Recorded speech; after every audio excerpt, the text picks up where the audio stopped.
오늘 본문 1절 말씀을 보면 이렇게 시작을 합니다. 그 후에 압살롬이 자기를 위하여 병거와 말들을 준비하고 호위병 50명을 그 앞에 세우니라.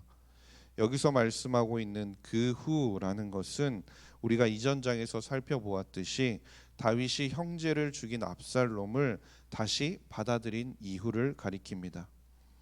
만약 압살롬이 지금 다윗에게 조금이라도 감사한 마음을 가지고 있었거나 혹은 다윗에게 있어서 그리고 형제들에게 있어서 뉘우치는 마음을 가지고 있었다면 다윗의 마음에 다시 들기 위해서 압살롬은 열심히 노력을 해야 했을 것입니다.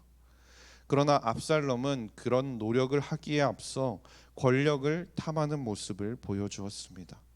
그는 다윗의 권력을 탐하며 자신의 계획을 세워 다윗 왕국을 빼앗으려는 시도를 하게 되는 것이죠.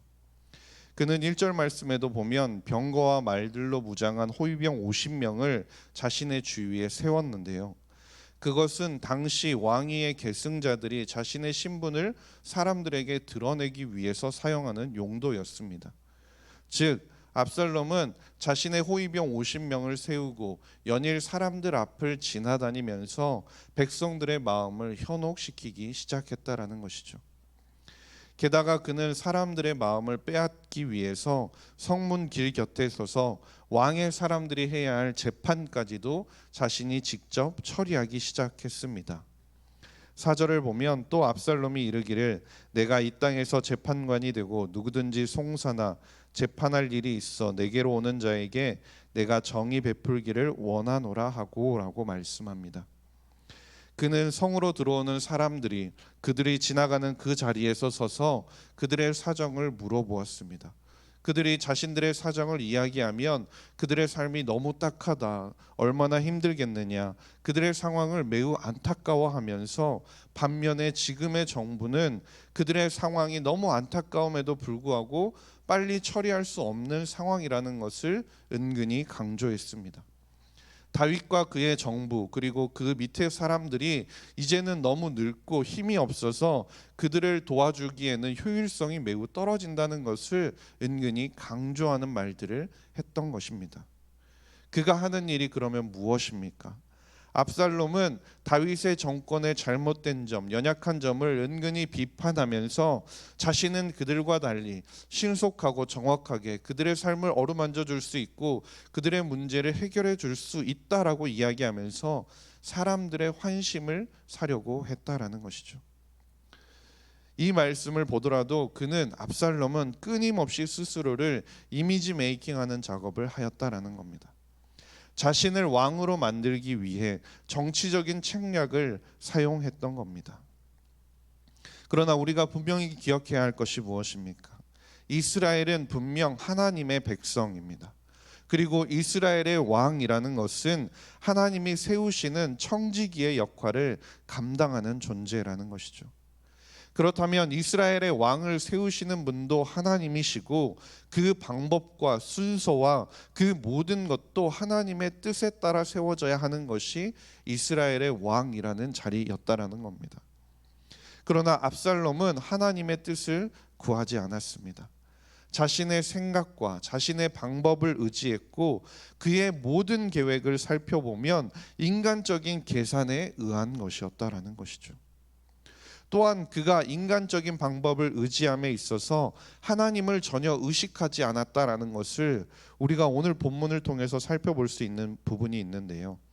7절 말씀을 보면 4년 만에 압살롬이 왕께 이르되 내가 여호와께 서원한 것이 있사오니 청하건대 내가 헤브론에 가서 그 서원을 이루게 하소서라고 지금 압살롬이 다윗에게 와서 이야기를 하는 것입니다. 반역 준비를 하던 압살롬은 4년 만에 지금 아버지 다윗을 찾아갔습니다. 그리고 하나님께 서원한 것을 이루기 위해서 자신이 헤브론으로 가야 하니 그것을 허락해 달라고 요청하고 있는 것입니다. 그런데 그 이면에 무슨 꿍꿍이가 있었습니까? 그는 헤브론으로 가서 자신이 왕위에 등극하고 그 모든 것들을 꾸미고 있는 계략 가운데 아버지를 속이기 위해 거짓말을 했다라는 것이죠. 자신의 반역을 위해서, 자신이 원하고 있는 그 권력을 아버지로부터 빼앗기 위해서 서원 제물을 바치는 그 행위까지도 거짓으로 지금 다윗에게 이야기하고 있는 겁니다. 지금 그 모습을 보면 지금 압살롬에게 있어서 하나님을 두려워하고 있는 모습은 전혀 볼 수 없다라는 것이죠.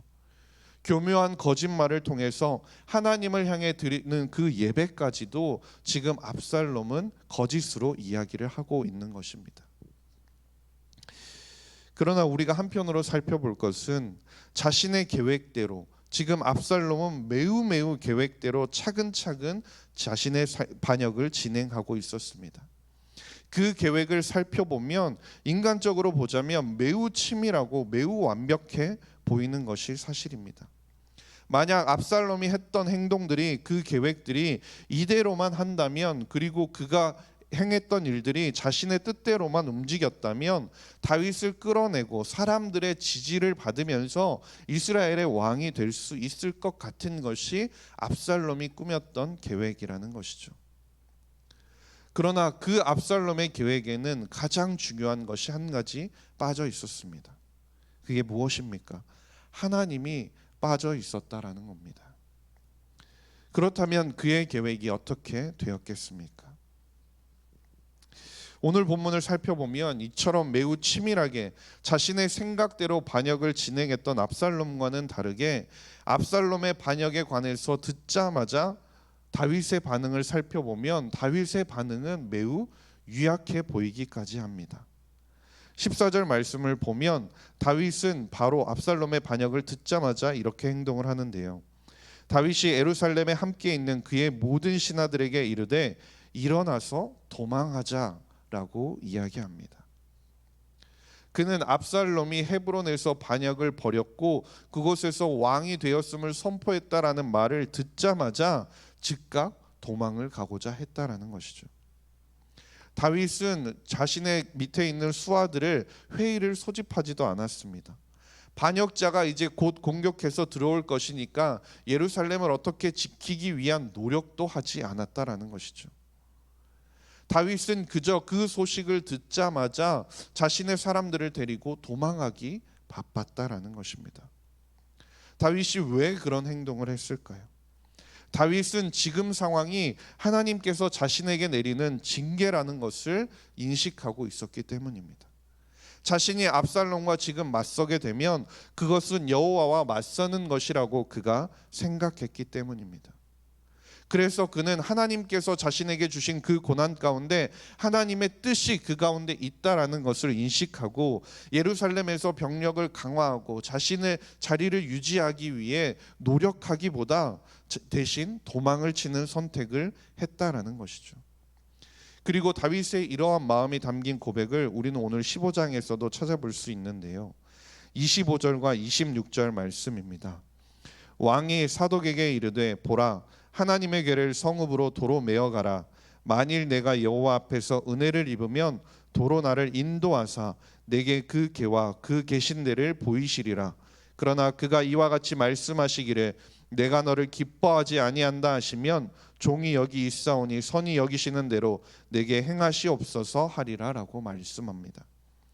즉 다윗은 그 도망치는 모든 상황 가운데 자신의 삶과 그리고 자신의 왕권을 하나님의 뜻에 맡겼다라는 것이죠.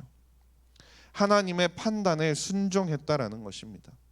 자신을 그 자리까지 세우시고 자신에게 이스라엘의 왕으로서 그 사명을 감당케 하시고 자신을 지금까지 인도하시며 이끄신 분이 하나님이시라는 사실을 그는 인정하고 모든 것을 하나님의 뜻에 우선시했다라는 것입니다.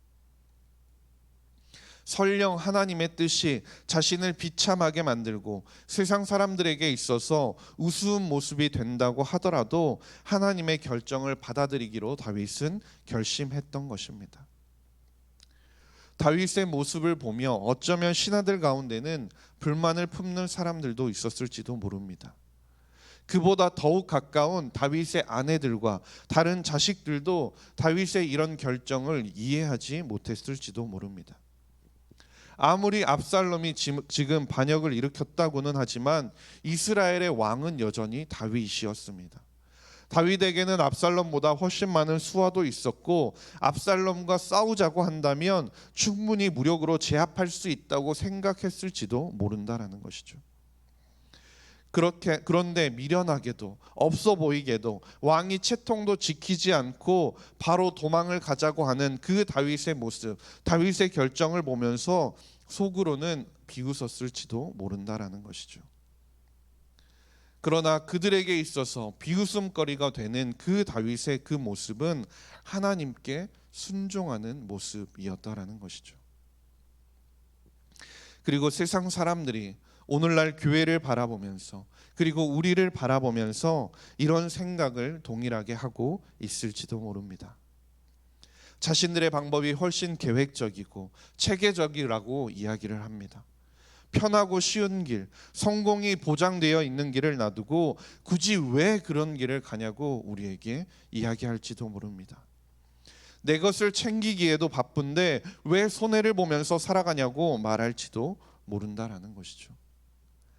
그러나 세상 사람들이 완벽하다고 모든 것이 계획적이고 체계적이고 성공을 보장한다고 말하는 그 길에는 하나님이 빠져 있다라는 것입니다. 그렇다면 그 길이 어떻게 되겠습니까? 그 길의 끝이 어떤 모습이겠습니까? 다윗은 압살롬이 자신을 죽이기 위해 쫓아오는 그 순간에 시편 23편을 지어서 하나님을 찬양했습니다. 시편 23편 4절 말씀을 보면 내가 사망의 음침한 골짜기로 다닐지라도 해를 두려워하지 않을 것은 주께서 나와 함께 하심이라. 주의 지팡이와 막대기가 나를 안위하시나이다 라고 다윗은 고백하고 있는 것입니다. 다윗의 인생에서 가장 낮은 순간, 사람들에게 조롱받는 그 순간에도 하나님께서는 그와 함께 하셨다라는 겁니다.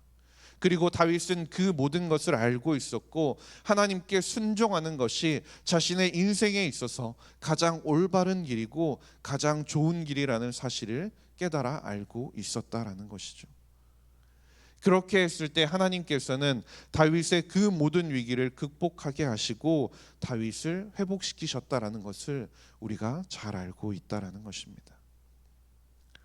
우리가 압살롬과 같이 자신의 뜻과 계획을 추구할 때는 분명 실패할 수 있습니다. 그러나 다윗처럼 하나님의 뜻에 순종할 때는 우리가 진정한 승리를 얻게 된다라는 겁니다. 세상 사람들이 볼 때는 미련하게 보일지라도 하나님을 신뢰하고 따르는 것이야말로 우리의 인생에서 가장 지혜로운 길이라는 사실을 기억할 수 있기를 간절히 소망합니다. 잠언 19장 21절 말씀에도 이렇게 말씀하는데요. 사람의 마음에는 많은 계획이 있어도 오직 여호와의 뜻만이 완전히 서리라라고 말씀합니다.